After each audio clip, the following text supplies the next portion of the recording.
Large scale operations मध्ये. So तिचे गाईडलाईनचे scope जे होते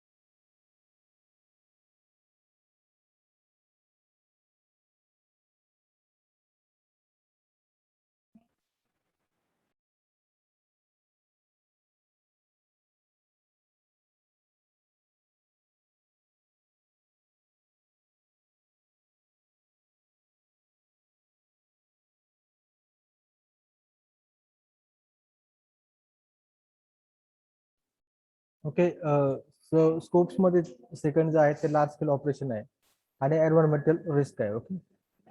सो हे जे पॉईंट आहे त्यामध्ये म्हणजे कन्सिडर करण्यात आले. ओके. सो रिसर्च मध्ये काय आहे की जे जीएम जे ऑर्गॅनिझम आहे त्यांचं रिसर्च, त्यानंतर ऍक्च्युअल ती गाईडलाईन कशी असली पाहिजे रिसर्चसाठी. ओके. त्यानंतर लार्ज स्केल ऑपरेशन साठी use of GMO in large scale fermentation process. Okay.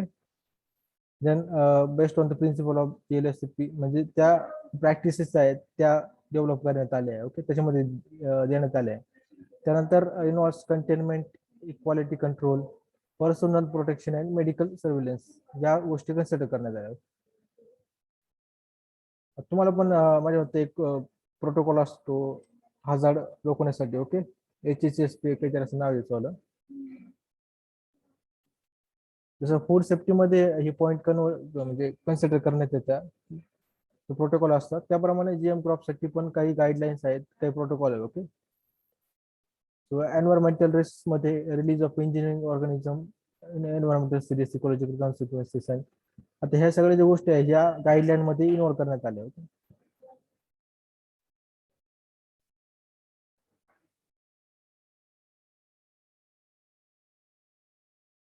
त्यानंतर कंपोनंट्स ऑफ गाईडलाईन, त्यामध्ये डेफिनेशन ऑफ रिकॉम्बिनंट डीएनए आहेत, क्लासिफिकेशन आहेत. ओके. कंटेनमेंट आहे, हे सगळे त्याच्यामधले कंपोनंट आहेत गाईडलाईन. ओके. सो हे एक्झामच्या पॉईंट ऑफ व्ह्यू इम्पॉर्टंट आहे, कारण रिकॉम्बिनंट डीएनए साठी किंवा जीएम ऑर्गॅनिझम साठी जे गाईडलाईन आहे त्या तुमच्या सिलेबस मध्ये पण मेन्शन करण्यात आले होते. बायोसेफ्टी लेवल्स आहे, guideline for rDNA research and activities आहेत. लार्ज स्केल एक्सपेरिमेंट साठी पण आहे, release to environment, important shipment व इम्पोर्ट एक्सपोर्ट साठी पण त्या गाईडलाईन्स इम्पॉर्टंट आहे. Quality control of biological produce by rDNA technology, हे पण इम्पॉर्टंट पॉईंट आहे.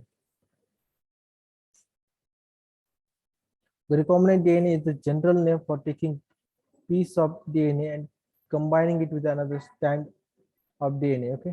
सो लास्ट लेक्चर मध्ये आपण बघितलंय की डीएनए आरडीएनए टेक्नॉलॉजी आहे, त्यामध्ये रिकॉम्बिनंट डीएनए कसा बनवतो आपण, काय प्रोसेस आहे. Okay. So rDNA technology already आपली झाली, त्यामुळे मी हा पॉईंट घेणार नाही. ओके. आता त्यामध्ये पॅथोजेनिक मायक्रो ऑर्गॅनिझम आपण जे यूज करतोय. ओके. सपोज एखादा मायक्रो ऑर्गॅनिझम आपण त्याच्यामध्ये यूज करतो, तर त्यासाठी त्याचे जे पॅथोजेनिक म्हणजे जे रिस्क आहे. ओके. त्याच्यावाली की तो एखादा म्हणजे डिसीज कॉज करू शकतो का काय, तर त्यासाठी पण आपण ते चेक करणार आहोत. ओके. त्यासाठी पॅरामीटर्स आहे. ओके. सो त्यामध्ये पहिला आहे pathogenicity, then mode of transmission. Okay. Capability of causing disease, available effective preventive measures. So हे इम्पॉर्टंट पॉईंट आहे, कारण त्या पॉईंट ऑफ व्ह्यूने आपण ते कन्सिडर करतो की एखादा मायक्रो ऑर्गॅनिझम तर आपण आपल्या प्रोटोकॉलमध्ये किंवा त्या जीएम ऑर्गॅनायझेशनच्या प्रोडक्शन मध्ये आपण यूज करू शकतोय का. त्यानंतर on the basis of experiment आपण तिथे क्लासिफाय करतोय. ओके. आता access factor of organism, then expression factor of DNA, damage factor of biological active substances. So हे इम्पॉर्टंट पॉईंट आहे ज्यावेळेस आपण पॅथोजेनिसिटी किंवा disease causing capacity of organism check करत असतो. ओके. हे सगळ्या गोष्टी आपण पहिले चेक केल्या पाहिजेत, त्यानंतर आपण मग तिथे ते मायक्रो ऑर्गॅनिझम हा प्रोटोकॉल मध्ये तिथे यूज करता येऊ शकतो. ओके. आता कंटेनमेंट हा जो पॉईंट आहे त्यामध्ये आला होता. कंटेनमेंट म्हणजे काय? The term containment is use to describing the safe method for managing infectious agent in the laboratory environment where they are being handle or maintain. So by name जर गेलं तर तिथे कंटेनमेंटचा अर्थ होतो रिस्ट्रिक्टेड एरियामध्ये. ओके, त्याला म्हणजे प्रोटेक्ट करणे. ओके, तो इन्फेक्शियस एजंट जे आहे ते आपण एका लॅबोरेटरीमध्ये कंटेन करतो. ओके, रोखून ठेवतो. त्याला एन्व्हायरमेंट मध्ये जाण्यापासून प्रोटेक्ट करतोय. त्याला म्हणतात कंटेनमेंट. सो कंटेनमेंटचा हा बाय वर्ड सुद्धा अर्थ हाच होतो की त्याला एका ठिकाणी रोखून ठेवणे. ओके, तो पर्पज काय कंटेनमेंटचा?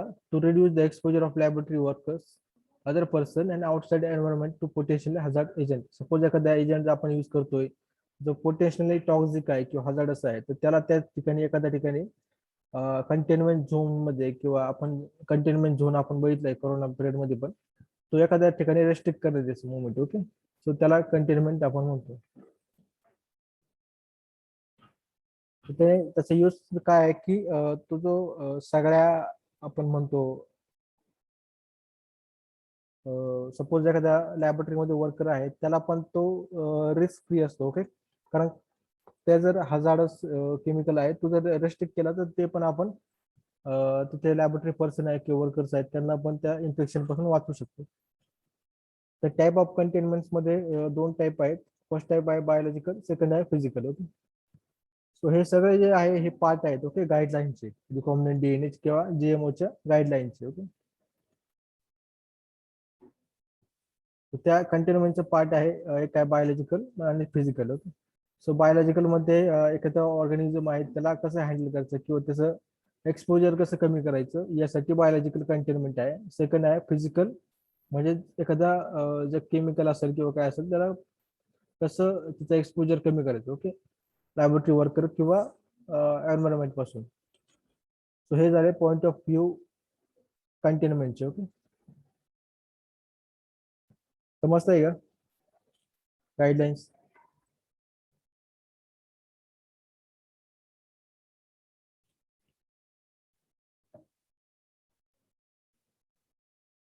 कंटेनमेंट समजलंय का?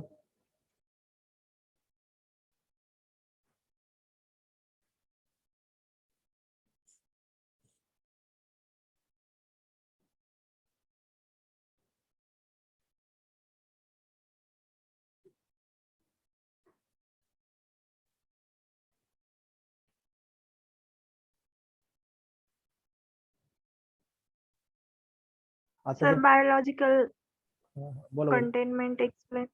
ओके ओके, ठीक बायोलॉजिक ठीक. सो बायोलॉजिकल काय असतं? आता सपोज एखादा ऑर्गॅनिझम आहे. ओके, मायक्रो ऑर्गॅनिझम आहे किंवा एखादा केमिकलच आहे. ओके, सो त्या केमिकलला किंवा मायक्रो ऑर्गॅनिझमला आता सपोज तुम्ही एखादा मायक्रो ऑर्गॅनिझम ग्रो केलाय, ठीक आहे, सो त्याला रेस्ट्रिक्ट कसं करायचं तर त्यासाठी काही बायोलॉजिकल मेथड असतात. ओके, त्या बायोलॉजिकल मेथडचा यूज करून तुम्ही तिथे त्या ऑर्गॅनिझमचं एक्सपोजर कमी करू शकता. Okay okay sir. ओके,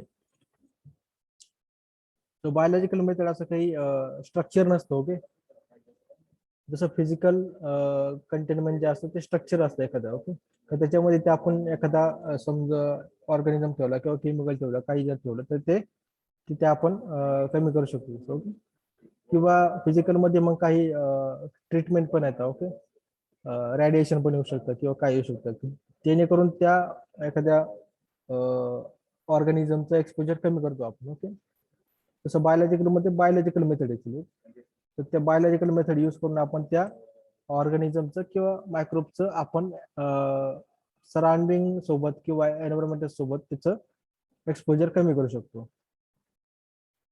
तर परत जर डिटेल मध्ये गेलं तर बायोलॉजिकल मेथड बरेचसे आहेत.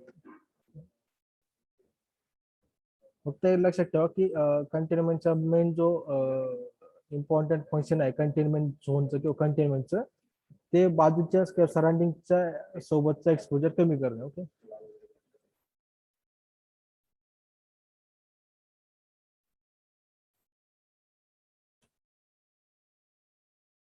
देन आफ्टर बायोसेफ्टी लेवल्स आहेत. आता ज्यावेळेस आपण एखादा एक्सपेरिमेंट किंवा सायंटिफिक रिसर्च करत असतो GMO वर, ओके, सो तो ज्यावेळेस आपण प्रोटोकॉल डेव्हलप करत असतो त्यावेळेस बायोसेफ्टी लेवल हे कन्सिडर करावं लागतं. ओके, तो लेवल 1 आहे, 2 आहे आणि 3 आहे. ओके, सो ह्या लेवल जसं जसं इन्क्रीज होतात तसं तसं रिस्क जी असते, ओके, ती इन्क्रीज होत चालते. तो लेवल 1 मध्ये आपण समजा बायोसेफ्टी लेवल 1 मध्ये आपण म्हणू शकतो की कम्पॅरेटिव्हली आपण कमी रिस्क असणारा ऑर्गॅनिझम घेत असतो. लेवल 2 मध्ये थोडा कम्पॅरेटिव्हली हाय रिस्क असणारा, लेवल 3 मध्ये त्याच्यापेक्षा जास्त, लेवल 4 मध्ये एकदम एक्स्ट्रीम हाय रिस्क असणारा. आता रिस्क म्हणजे काय की एखादा ऑर्गॅनिझम समजा हजार्ड करू शकतो किंवा इन्फेक्शन करू शकतो, तर त्या ऑर्गॅनिझमच्या बेसिसवर तिथे रिस्क डिपेंड असते. ओके,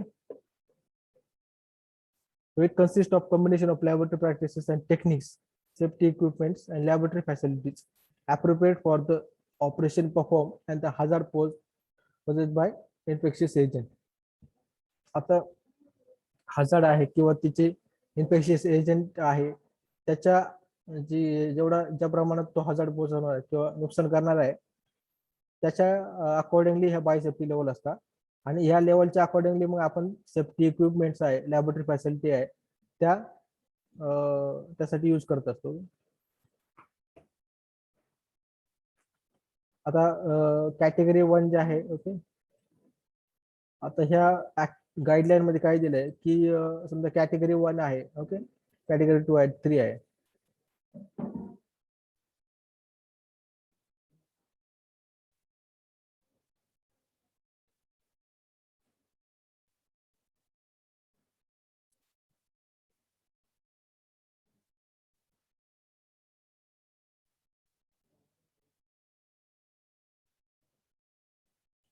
आता हे कॅटेगरी 1 एक्सपेरिमेंट जो असतो आणि कॅटेगरी 2 जो आहे, सो हे पण अकॉर्डिंग टू रिस्क आहे. ओके, सो कॅटेगरी 1 एक्सपेरिमेंट मध्ये इंटिमेशन देण्याचं किंवा अप्रुव्हलचं तिथे गरज नसते. ओके, सो कॅटेगरी 1 एक्सपेरिमेंटचा हा एक कम्पॅरेटिव्हली लो रिस्क आहे. ओके, सो त्याच्यामुळे त्याचं इंटिमेशन देणं किंवा अप्रुव्हल घेणं याची गरज नसते. ओके, जे ऑथॉरिटी आपण लास्ट लेक्चर मध्ये बघितलंय त्या ऑथॉरिटीला इंटिमेशन देणं किंवा काही करणं त्याची गरज नसते कॅटेगरी 1 साठी. देन कॅटेगरी 2 साठी आहे तर त्या इन्स्टिट्यूटला किंवा कॉम्पिटंट ऑथॉरिटीला आपण प्रायर इंटिमेशन द्यावं लागतं. ओके, तर ते इंटिमेशन दिल्यानंतरच आपण तिथे रिसर्च करू शकतो. ओके, तर त्यानंतर कॅटेगरी 3 जे आहे ते requiring review and approval of competent authority before commencement. ज्यावेळेस आपण स्टार्ट करतो एक्सपेरिमेंट त्याच्या अगोदर आपल्याला ऑथॉरिटी करून रिव्ह्यू करून घ्यावं लागतं आणि अप्रुव्हल करून घ्यावं लागतं. ओके, कॅटेगरी 2 आणि 3 मध्ये होतं चेंज आहे तेवढं लक्षात ठेवा की कॅटेगरी 2 मध्ये प्रायर इंटिमेशन द्यावं लागतं. ओके, आणि कॅटेगरी 3 मध्ये आपल्याला रिव्ह्यू आणि अप्रुव्हल पण घ्यावं लागतं. समजलंय ना?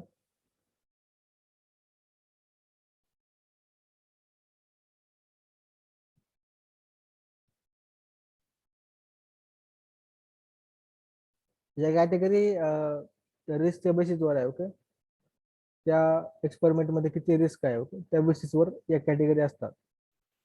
परत डिटेल मध्ये जायचं म्हणलं त्या रिस्क कशा की बायोलॉजिकल टॉक्सिक सबस्टन्सेस असले त्या बेसिसवर त्या रिस्क असतो.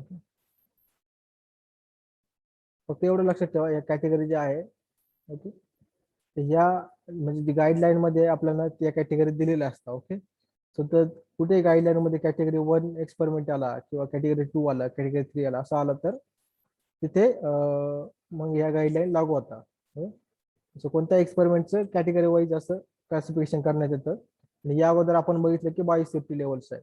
ओके, बायोसेफ्टी लेवल या अकॉर्ड लॅबोरेटरी इक्विपमेंट साठी इम्पॉर्टंट आहे. ओके, तर त्या ज्या लेवलचं बायोसेफ्टी असणार आहे एक्सपेरिमेंट, ज्या लेवलचं बायोसेफ्टी घ्यावं लागणार आहे आपल्याला. ओके, बायोसेफ्टी हे लॅबोरेटरी इक्विपमेंट साठी आहे किंवा प्रोटोकॉल साठी आहे. आणि या कॅटेगरी ज्या आहे या तुम्हाला अप्रुव्हल घेणं किंवा कोऑर्डिनेशन करणं ऍडमिनिस्ट्रेशन सोबत त्यासाठी आहे. पॉईंट समजलंय का?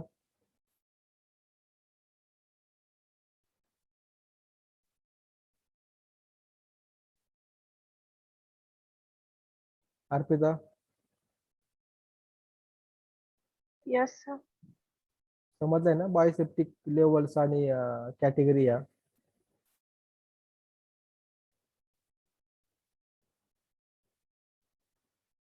Oh, sir. ओके मग मला डिफरन्स सांगा कोणी पण. बायोसेफ्टी लेवल मध्ये आणि कॅटेगरी मध्ये काय डिफरन्स आहे, त्याचा मेन पर्पज काय आहे?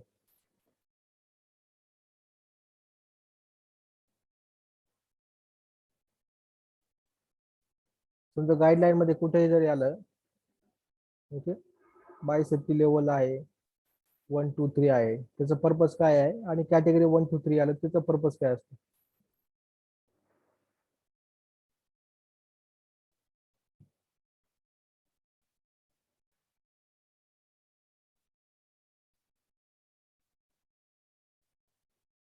ठीक आहे, वन वे नसला पाहिजे, इंटरॅक्शन झालं पाहिजे, त्यामुळे तुम्हाला विचारतोय.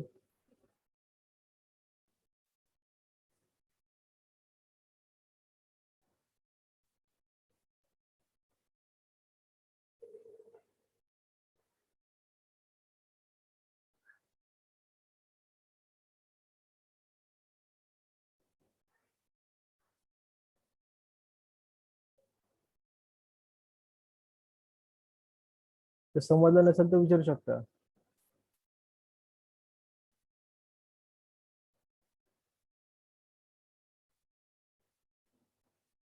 ते पुन्हा एकदा सांगतो, पण त्यानंतर तुम्हाला पुन्हा एकदा मला आन्सर करायचे आहे. ओके, सो ज्या कॅटेगरी आहे, या कॅटेगरी 1 2 3 तुम्हाला स्क्रीनवर दिसत आहे, त्या कॅटेगरी ज्या आहेत त्या मेनली अप्रुव्हल किंवा ऍडमिनिस्ट्रेशनच्या हिशोबाने आहे. ओके, ऍडमिनिस्ट्रेशन किंवा रेग्युलेशन. ओके, सो जे ऑथॉरिटी आहे त्यांचं रेग्युलेशन करण्यासाठी ह्या कॅटेगरी आहेत. कॅटेगरी 1 2 3 या सगळ्या एक्सपेरिमेंटच्या आहे. ओके, आणि ज्या बायोसेफ्टी लेवल्स आहे या लॅबोरेटरी इक्विपमेंटच्या रिक्वायरमेंटसाठी बायोसेफ्टी लेवल्स असतात. ओके, एखाद्या एक्सपेरिमेंटचं बायोसेफ्टी लेवल हे कशावर ठरते, त्याच्या पॅथोजेनिसिटी किंवा टॉक्झिसिटी किंवा आपण म्हणू शकतो इन्फेक्शियस किती आहे याच्यावर ते बायोसेफ्टी लेवल ठरतात, आणि त्या अकॉर्डिंगली आपल्या लॅबोरेटरी इक्विपमेंट्स घ्याव्या लागतात. आता पुन्हा मला सांगा की काय फरक आहे या कॅटेगरीज मध्ये आणि बायोसेफ्टी लेवल मध्ये.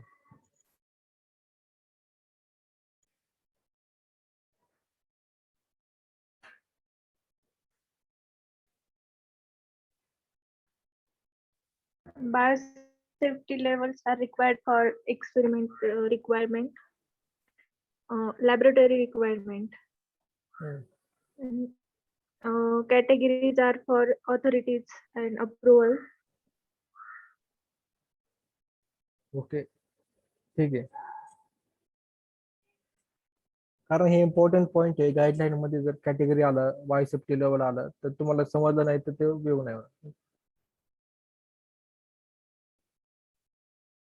लार्ज स्केल एक्सपेरिमेंट्स आहेत.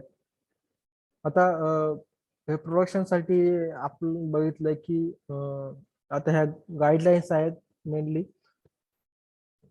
की लार्ज स्केल एक्सपेरिमेंट कसा असतो, त्यासाठी किती किती रिक्वायरमेंट आहे. ओके, एवढं डिटेल मध्ये करण्याची गरज नाही, पण जर विचारलं तर ब्रीफ मध्ये तुम्हाला माहिती पाहिजे की experiment beyond 20 liter capacity for research as well as industrial purpose are included in the category of large scale experiment. Okay? तर 20 लिटरच्या अपो जर काही रिसर्च असेल तर त्यामध्ये लार्ज स्केल एक्सपेरिमेंट येतात. Okay,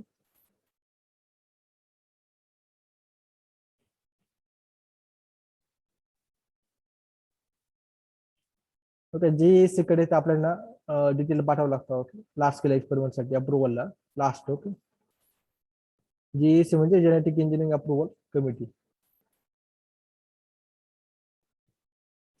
Drafter release into environment.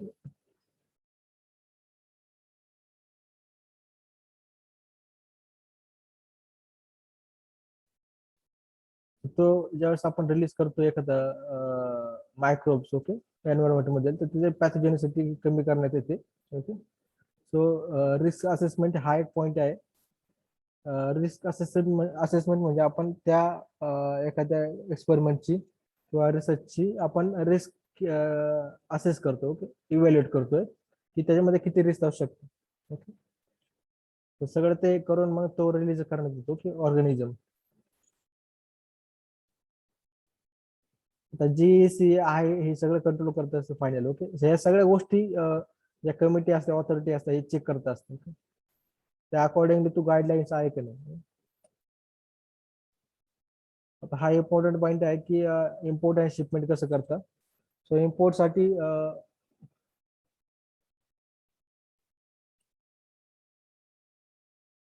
Quarantine regulation साठी तिचा इम्पॉर्टंट पॉईंट आहे की आपण रेग्युलेशन कसं करू शकतो. Okay,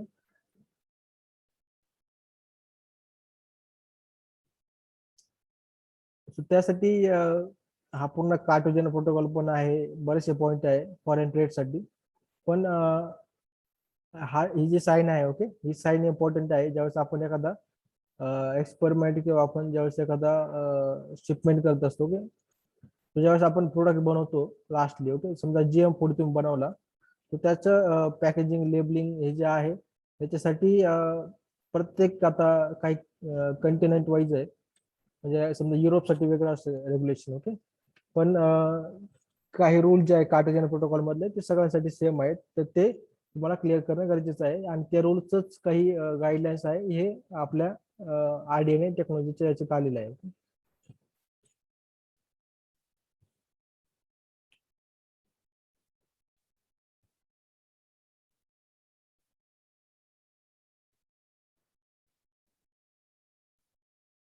quality control of RDNA products. Okay, so जे क्वालिटी कंट्रोल करण्याचं काम हे पण या काही ऑथॉरिटी करत असतं. ओके, त्यासाठी काही ट्रायल घेणं, काही इल्ड प्रोडक्ट म्हणजे त्याचं इल्ड चेक करणं एखादं प्रोडक्ट असेल तर, किंवा त्याचं वाला काही क्वालिटी मेजर असतील ते क्वालिटी मेजर चेक करणं प्रोडक्टचे. ओके, तर ते ह्या सगळ्या गोष्टी आपण करत असतो. ओके,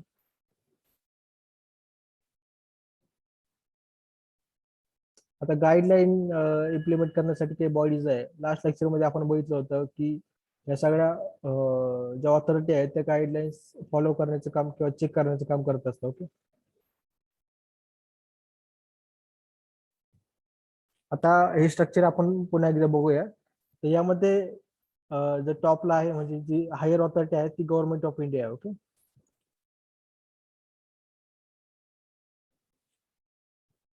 त्याच्या अंडर आहेत department of environment. Okay, then department of biotechnology. Okay, तर डिपार्टमेंट ऑफ एन्व्हायरमेंटच्या अंडर आहेत GAC. ओके, आणि SBCC.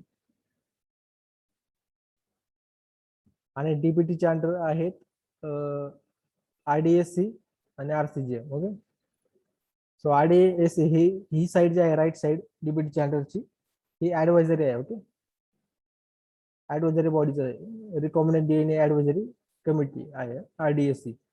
Then RDNA safety guidelines आहे आणि ही फंडिंग एजन्सी आहे. हे सगळे ऍडवायझरी असतात. देन जे लेफ्ट साईडला आहे हे सगळ्या रिव्ह्यू म्हणजे ज्या ऍक्च्युअल कमिटी गाईडलाईन चेक करतात ते आहेत. सो RCGM आहे, IBSC इन्स्टिट्यूशनल बायोसेफ्टी कमिटी आहे, देन PI आहे. Okay, principal investigator. सो या सगळ्या ज्या ऑथॉरिटी आहे या सगळ्या रेग्युलेशन करत असतात ते गाईडलाईनचं. आणि या फायनली RCGM कडून हे जे एक्सपेरिमेंट आहे ती अप्रुव्हल साठी GAC कडे जातो.